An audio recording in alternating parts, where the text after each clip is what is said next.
Hello students, today we are going to start the new chapter which is chapter number 8 gravitation. Okay. So firstly we will start with Newton's law of gravitation.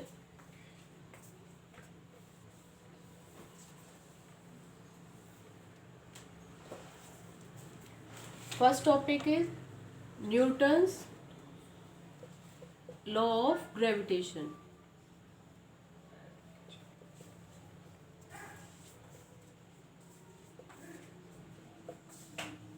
Students, if we take a thread or a string and tie a stone with its one end and start rotating in a horizontal circle, okay, tie a stone with a thread and hold its one end and start rotating in a horizontal circle, you will observe that this stone will start moving in a circular path. ठीक है, कि अगर कोई हम stone के साथ thread tie up कर दें and if we start rotating this arrangement, ठीक है, थ्रेड को रोटेट करना स्टार्ट करो तो स्टोन थ्रेड कैसा पाथ स्टोन कैसा पाथ फॉलो करने लग जाता है, सर्कुलर पाथ फॉलो करता है ना, हॉरिजॉन्टल सर्कल में सर्कुलर पाथ फॉलो करना स्टार्ट कर देता है. सही है. तो ये सर्कुलर पाथ किस वजह से फॉलो हो रहा था, ये सर्कुलर पाथ फॉलो हो रहा था because at every point centre की तरफ एक फोर्स लग रही है जिसको हम कौन सी फोर्स बोलते हैं, सेंट्रीपिटल फोर्स. ठीक है, यानी अगर कोई ऑब्जेक्ट सर्कुलर पाथ में मूव कर रहा है तो उसको मूव करवाने के लिए एक सेंटर की तरफ फोर्स लगती है, that is the centripetal force. ठीक है, तो ऐसा ही अरेंजमेंट हमें डिफरेंट प्लैनेट्स में मिला, डिफरेंट सैटेलाइट्स में मिला. ठीक है, जैसे फॉर एग्जाम्पल मून है हमारे पास, सपोज दिस इज एन अर्थ और वी नो दैट अर्थ के सराउंडिंग में कौन रिवॉल्व करता है, मून रिवॉल्व करता है ना. अर्थ के सराउंडिंग में कौन रिवॉल्व कर रहा है, मून रिवॉल्व कर रहा है. तो मून अगर सर्कुलर पाथ, ये वैसे तो एलिप्टिकल पाथ होता है, ठीक है, एज्यूम करो ये सर्कुलर पाथ है, तो अगर मून कैसा पाथ फॉलो कर रहा है, सर्कुलर पाथ को फॉलो कर रहा है. सही है, मून कैसा पाथ फॉलो कर रहा है, सर्कुलर पाथ को फॉलो कर रहा है. इसका मतलब सेंटर की तरफ एक कोई ना कोई फोर्स लग रही है जो इसकी डायरेक्शन को हर पॉइंट ऑफ टाइम पे चेंज कर रही है. ठीक है, जैसे थ्रेड और स्टोन के केस में बताया कि स्टोन जो है जब तक तुमने थ्रेड से स्टोन को टाई अप कर रखा है और थ्रेड को रोटेट करवा रहे हो इन अ हॉरिजॉन्टल सर्कल, उसके साथ साथ कौन रोटेट करेगा, स्टोन रोटेट करेगा. तो वैसे ही सर्कुलर पाथ या इलिप्टिकल पाथ हमें किस में मिल रहा था, मून में मिल रहा था. सिमिलरली अगर ये देखें कि हमारे पास सन है, सन के सराउंडिंग में कौन रिवॉल्व करता है, अर्थ रिवॉल्व करती है, डिफरेंट प्लैनेट्स रिवॉल्व करते हैं. ठीक है, तो बिना सेंट्रीपिटल फोर्स के, बिना सेंटर की तरफ कोई फोर्स अगर नहीं हो तो ऑब्जेक्ट का पाथ कैसा नहीं हो सकता, सर्कुलर पाथ नहीं हो सकता. ठीक है, तो इसका मतलब अगर अर्थ के सराउंडिंग में मून रिवॉल्व कर रहा है लाइक दिस, ठीक है, अर्थ के सराउंडिंग में कौन रिवॉल्व कर रहा है, मून रिवॉल्व कर रहा है, तो इसका मतलब सेंटर की तरफ एक फोर्स लग रही है जो मून की direction her point of time पे चेंज करके किस तरफ टर्न करवा देती है, सेंटर की तरफ. ठीक है, इसी तरह सन के सराउंडिंग में कौन रिवॉल्व कर रहा है, अर्थ रिवॉल्व कर रही है. सही है, तो अर्थ जब रिवॉल्व करती है सन के सराउंडिंग में तो कैसा पाथ फॉलो कर रही है, like this elliptical path follow कर रही है. तो विदाउट सेंट्रल फोर्स कोई ना कोई फोर्स होगी जो अर्थ को पुल करके किधर टर्न करवा देती है, सेंटर की तरफ टर्न करवा देती है. सही है, तो जो ये सेंटर की तरफ इनविजिबल फोर्स लग रही है ना, that is the force of gravitation. Gravitation word क्या होता है, gravitation is force of attraction between any two matters. ठीक है, हमारे सराउंडिंग में मैटर है, मैटर जिसको हम मैटर बोलते हैं उसका क्या होता है, कोई ना कोई मास होता है. ठीक है, तो कोई भी दो ऑब्जेक्ट्स हैं हमारे यूनिवर्स में, हमारे सराउंडिंग्स में, अर्थली ऑब्जेक्ट्स भी बोल सकते हो. ठीक है, अर्थली ऑब्जेक्ट्स कौन से हैं, जो अर्थ पे प्रेजेंट है, जैसे हम प्रेजेंट है, ठीक है, कार प्रेजेंट है, ट्रक प्रेजेंट है, ठीक है, ये मार्कर प्रेजेंट है, ये बोर्ड प्रेजेंट है. तो ये सब मैटर जो हमारे अर्थ पे प्रेजेंट है या जो भी मैटर हमारे यूनिवर्स में प्रेजेंट है, तो एक मैटर दूसरे मैटर को अट्रैक्ट करता है, या एक ऑब्जेक्ट जिसका मास है वो दूसरे ऑब्जेक्ट को अट्रैक्ट करता है जिसका भी मास है. सही है, तो ये ऑब्जर्वेशन किसने दी, न्यूटन साइंटिस्ट ने.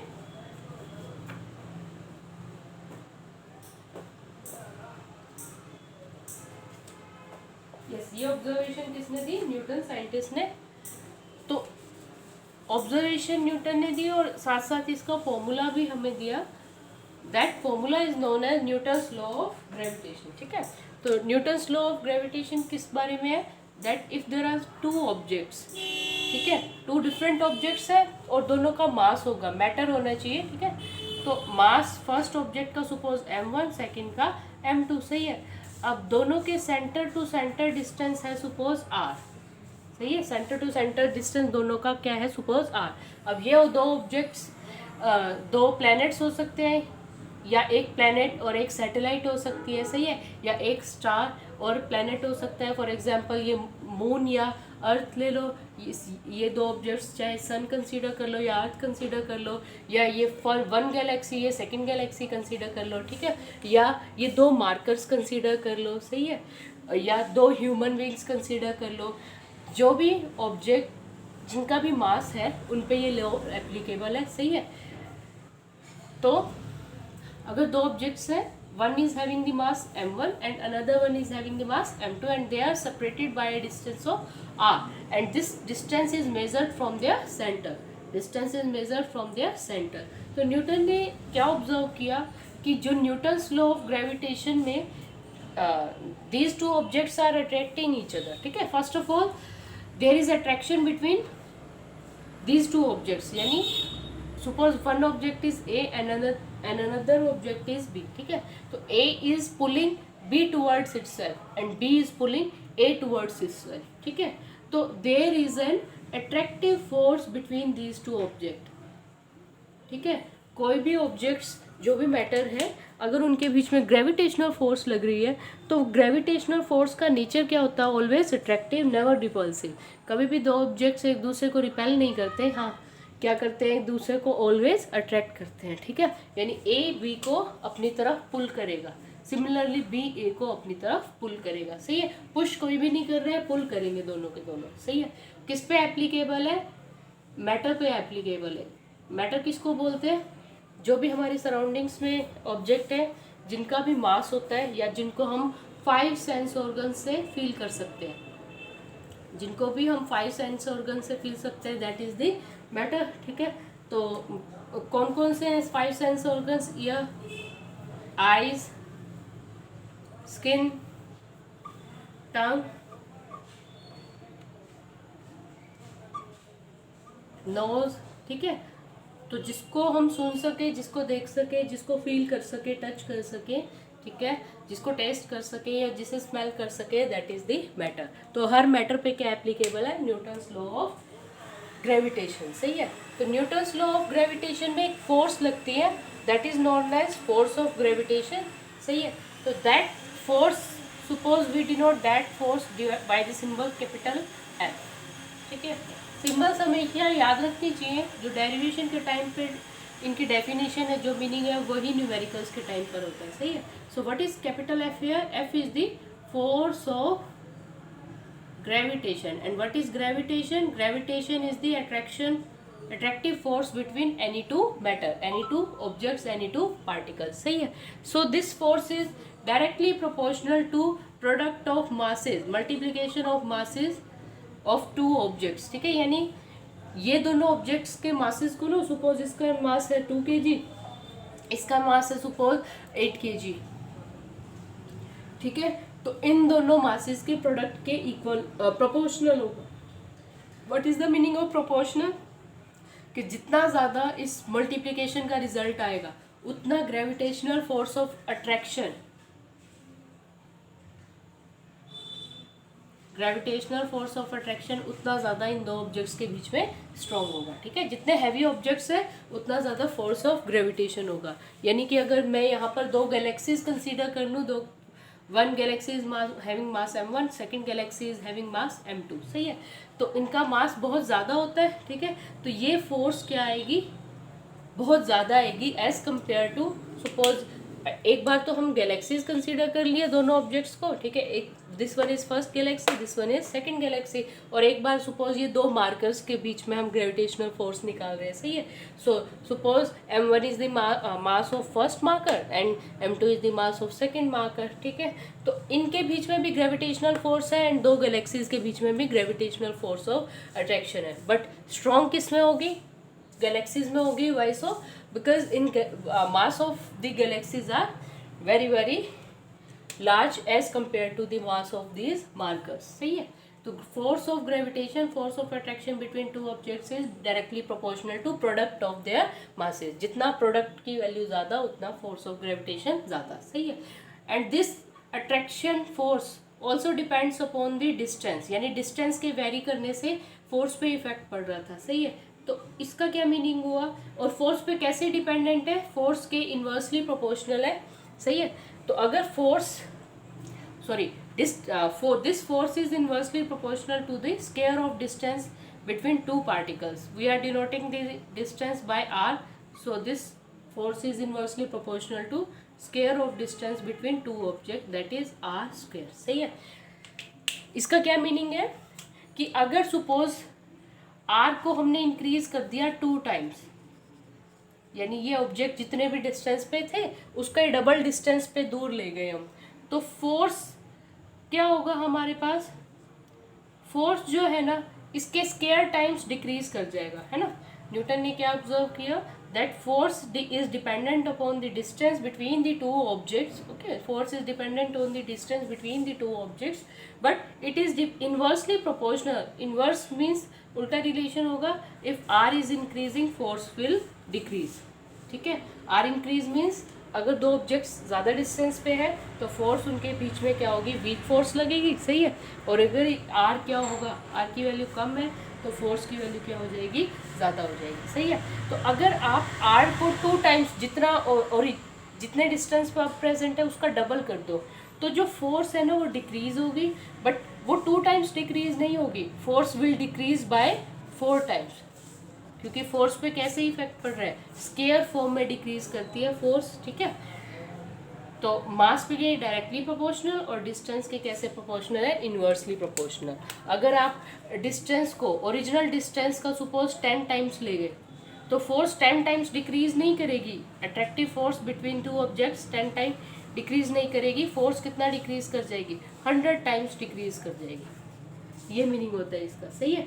तो अब इन दोनों इक्वेशंस को अगर हम कंबाइन करके लिखना चाहें तो व्हाट यू कैन राइट,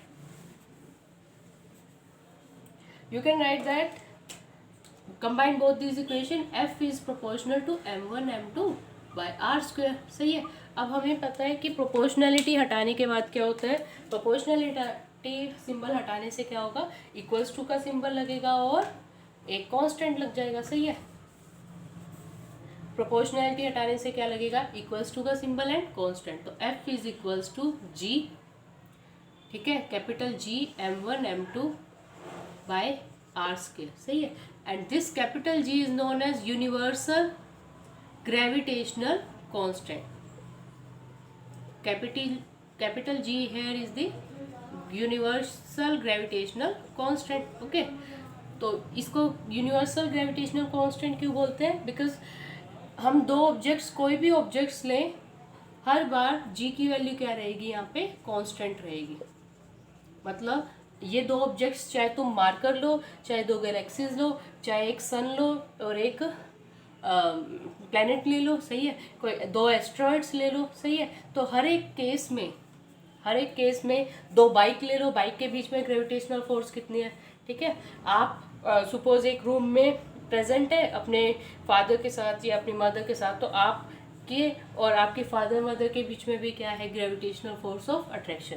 तो कोई भी दो ऑब्जेक्ट्स होंगे, कुछ भी हो सकते हैं यूनिवर्स में, अर्थ पे ऑब्जेक्ट्स है अर्थ पे ले लो, या स्पेस में कोई भी दो ऑब्जेक्ट्स ले लो, सही है। तो हर ऑब्जेक्ट्स मीन्स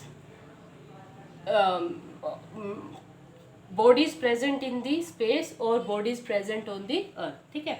तो जी की वैल्यू ऑलवेज कांस्टेंट रहेगी, ठीक है। तो ये किसी भी फैक्टर पे डिपेंड नहीं कर रही कि अर्थ पे जी की वैल्यू अलग होगी या स्पेस में अलग होगी या गैलेक्सीज के केस में अलग होगी, ठीक है। हर एक केस में वैल्यू सेम है, इसीलिए इसको क्या बोलते हैं, यूनिवर्सल कांस्टेंट, ठीक है। यूनिवर्सल का मतलब क्या होता है कि वो कांस्टेंट वैल्यू कहीं पे भी चेंज नहीं हो रही। तो if it is a constant, capital G is a constant, then it must be having this value, having some constant value, and it is having the constant value of 6.67 into 10 raised to the power minus 11. Okay, capital G is a constant here, and if it is a constant, then it must be having some value na. So value of this constant is 6.67 into 10 raised to the power minus 11. सही है। तो अगर आप यहाँ से G की unit find out करो, so you can find out very easily that capital G here is FR square divided by M1 M2. सही है। Capital J here is FR square divided by M1 M2. So what's the unit of capital F here? Unit of capital F is, you can find out the unit of G. So to find out the unit of G, you need to take G on one side and take another quantities on another side. So find out the value of G from this equation, but you will get that G is equals to FR square divided by M1 M2. So what's the unit of capital F? Unit of capital F is Newton. And what's the unit of distance? Distance standard unit or SI unit is meter, but this R is having R is present in square form na, so meter will be also in square form. There are two masses, one is having unit kg and another one is also having the unit kg. So by multiplying kg with kg, or you can see that the bases are same here, so power will add up. So what we will get, kg square. So we will obtain the unit of G. Unit of G is Newton meter square per kg square. सही है, Newton meter square per kg square. So capital G's value is 6.67 into 10 raised to the power minus 11, and its unit is Newton meter square per kg square. ठीक है। अब ये अर्थ पे भी किसी भी ऑब्जेक्ट पे एप्लीकेबल है और यूनिवर्स में भी किसी भी दो ऑब्जेक्ट्स के ऊपर एप्लीकेबल है। Thank you.